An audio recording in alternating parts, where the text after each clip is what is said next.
Yesterday, I was dealing with San Diego's Chargers defensive back Jahleel Addae and the controversial toast that his fiance, who was white, put up.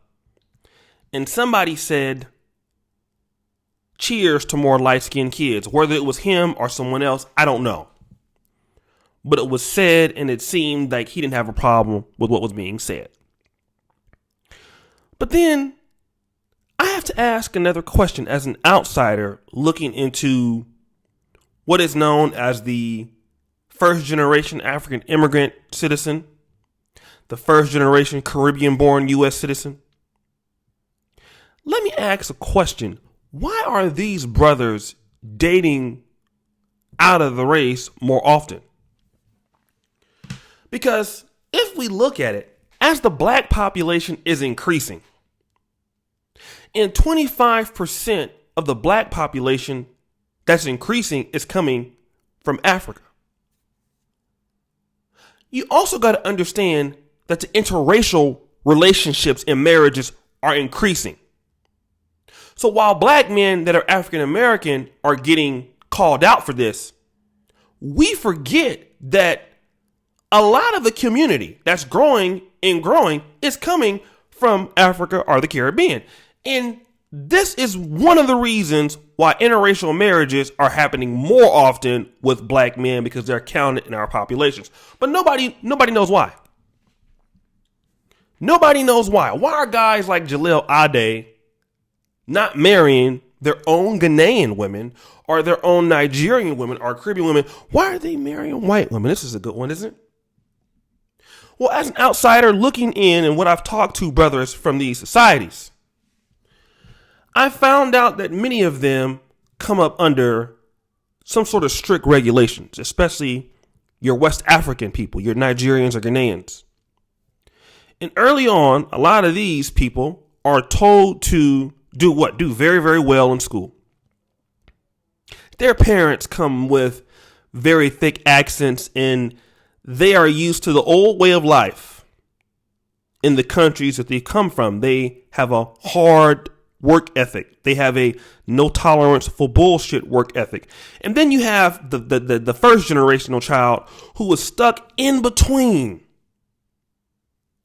Should I be more like my parents in a world that I did not grow up in, or should I merge myself into the American culture? When they go to school, people make fun of their last names. They made themselves have that accent because their parents have it. And then these young guys are not looked highly favored upon, especially in African American communities. This is a known thing. We can talk about it. For the most part, unless a Caribbean guy or a Nigerian guy grows up extensively in black African neighborhoods, and if he has been indoctrinated in our culture, this guy is not favorable. Okay? For the most part. In comparison to African American men, Nigerian men, Ghanaian men, guys like that have a much harder time dating African American women, no matter how good they're doing. I'll tell you a few reasons why. Number one, African American women, when it comes to dating African guys, for the most part, and I'm talking about when they're young, not until when they get older and get muscles and get bigger and all that stuff. No, for the most part, the African guys, they're not looked at as cool. Haitian guys are looked as cool. They're made fun of. They're corny. They're nerdy. Okay? And these are not the kind of guys that African American women are going to find attractive for the most part. They're just not when they're young. Okay? Then also another dilemma is that their fathers and mothers have told them that, hey, you will disrespect the family a lot of times if you date an African American. That's also being discussed. So even if they like the girl and they know that their father is going to have a little bit more problem with that. Now, it's going to be more problems if you have a Nigerian American girl or a Ghanaian girl and an African American male, but that's also being discussed. And then here's the biggest part that we're leaving out. Guys like Jahleel Addae, who has a Ghanaian last name. If they should get love in their community, this wouldn't be a problem. See, what you don't want to talk about is these guys have big problems dating within their community in America. That means although a lot of Africans or Caribbeans, they tend to live amongst each other many times. They tend to go to social gatherings. They tend to go to church together. All of these things, and they have daughters. Their daughters are beautiful. Yeah, some of them. But who are those Ghanaian daughters dating? Who are those Caribbean daughters dating? Now remember, their parents are telling them, "Don't you date that nigga. Don't you date a Leroy or Pookie. Don't you go fuck with him." What do they go do? Well, shit, you telling me I don't need to date him. I need to go date him. Well, shit, let me find out what it's about. And see, these women, they actually have it easier than the guys do. Long as they look good, long as they got some ass, don't matter where you from. Girl, you from Ghana, you from Nigeria. Hey, baby, what's going on with you? They fit right in. See, early on, long as they look good, that's all that they need. They get accepted right away. You know, some of the girls might hate on them here and there, but if they get with the program, and most young women, African women, will get with the African American woman program more quicker than later. So they'll blend in, and then these own women will not date their guys. So they looking at them like the black girls look at them. Jahleel, he ain't cool, you know, like, I know he's our people, but damn, none of the other girls like him, so why am I gonna fuck with him? And so what are the girls doing? They're over there dealing with the African-American dudes, like their parents told them not to. They dealing with other guys, dating the white guys. So what happens to these Caribbean brothers? What happens to some of these African brothers, like Jahleel Addae? They get left behind because their own women won't even give them the time of day. See, this is what we're not talking about. And this happens quite so often. Do you know some of the most meanest things I've heard about Nigerian women in America? Or Nigerian or Ghanaian women in America? Or Haitian women in America? That don't come from black American men. It come from their own men. They talk about how they will never date somebody in their culture. You understand that? And the hate goes both ways a lot of times. So then this same guy who's having trouble fitting into the African American identity because he wants to be accepted by the African American community, all of them do. His parents want him to still be in their community. So he goes to college. He studies hard. He does well. Who is there to meet him at a predominantly white institution? I'll tell you who is there. It's the white girl that's there. Now remember, this guy may not be really funny. He might not be all of these things, because you got to be honest, to deal with most black women, whether it's African, Caribbean, or African American, you better have some game. They will forgive ugly.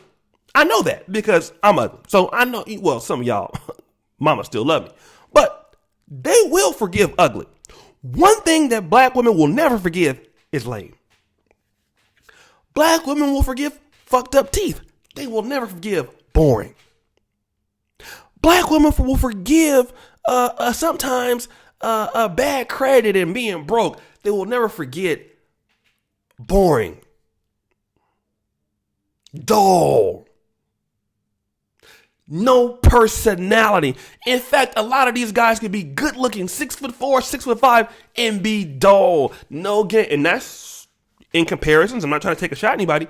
In comparisons to us, the first generational guys, they're not as funny as us. In American terms, they're not as witty as us because they ain't not niggas like us. Yeah, maybe in their own culture they would be, but they just not. And if you are considered to be lame or boring, you can forget it. Them black women gonna pass your black ass by. Don't matter. You only gonna be accepted as lame or boring until you make it. Then that's when they want you. But wait a minute. What about freshman year over at Western Michigan? Sophomore year at University of Maryland, College Park. Hello, I'm talking to somebody because see, these some of the schools that a lot of these brothers go to. University of Virginia, Virginia Tech. You know, all these schools in Maryland, Virginia, places like that in the East Coast, a lot of Nigerian and Caribbean guys going to. Who they in organic chemistry with? Who they in physics with?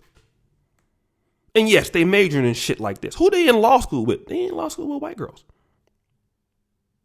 While all the time, they don't have to do all of the things that they would have to do dealing with black women in their own communities. You see, because white women in a certain degree, just like black women do, and black women got to believe this, black women will give white guys passes for shit that they would not give black men pass for. For example, a white dude can show up being a nerd and looking nerdy and looking dorky, and that black woman will think that's attractive for that white guy. But that black man better not show up looking like that white guy. She not gonna give him no pass.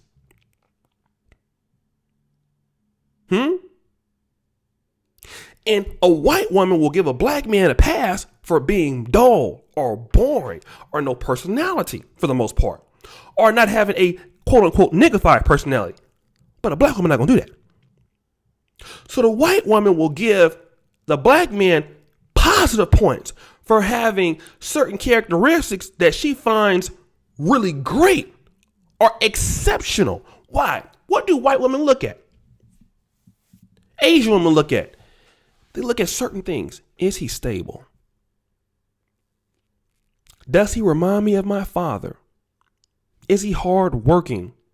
Is he going to give me a house? Because if I'm going to fuck him and be kicked out of my culture damn near, he has to be worth me putting this damn draft pick up. So he has to, is he going to be by my side?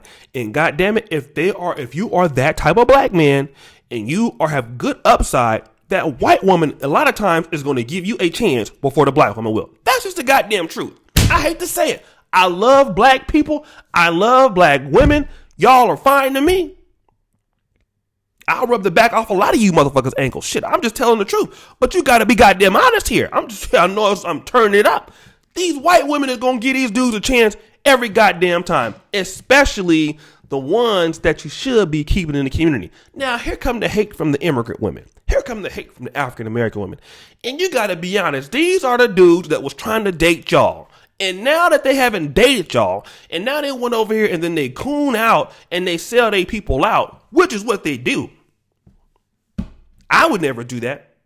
But you got to understand why he thinks he may do that.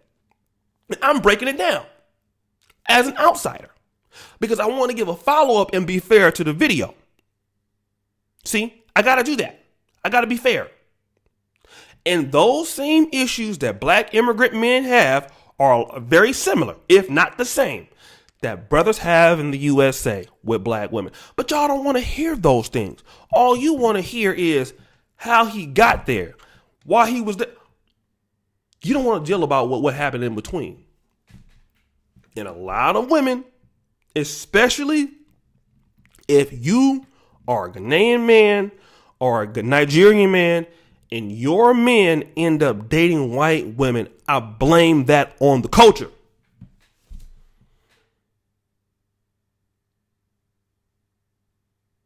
Because Indian people, when they come over here, think about this. Now, Nigerians are doing well, right? How come you got so many African men dating outside of the race when they are the best performing group in the United States? Meanwhile, the Indians, the Chinese, people that Nigerians are beating, they rarely marry outside their race. So that lets me know there's a problem inside of that community that money ain't talking about, because you got too many of their people marrying white people. You got too many of their men marrying everybody else. See, now you got to think about that. That's something going on. What is the problem that's going on, though? Nobody wants to talk about it. It's been put on hush. But how are the number one foreign group seem like the women will want to marry them more? They got the money. They got the degrees. But what's going on here? Lack of respect for the men in that culture in America, if you ask me. That's why these brothers are taking the finance degrees and the engineering degrees and they're going to give it to the white girl. So you can get mad at me if you want. I don't give a damn. But that is why this shit is happening. Thank you, brothers, for listening to the video. I'm going to come back later on tonight with the Dr. Umar topic. Thank you for those on Patreon. I'm making a video on Patreon tonight called Checking Older Niggas. Why it's important. Why it's important. For those of you, I want to thank you for the support. I got some PayPal donations. I want to shout you brothers out, not in an email. I'm going to do it right now. I want to thank everybody for the support of this channel, especially for you brothers, black men of all kinds here. And thank you so goddamn much. If you want to sign up for the Negro Manosphere on patreon.com/Negro Manosphere, support black male media. For those of my new subscribers, I have a website called negromanosphere.com. Okay. And it's about supporting black men and black males issues. We at 1,000 articles. And I want to thank all of you brothers for that. And I really appreciate you for the support. As you know, the buffoonery remains at an all-time high. I'm out.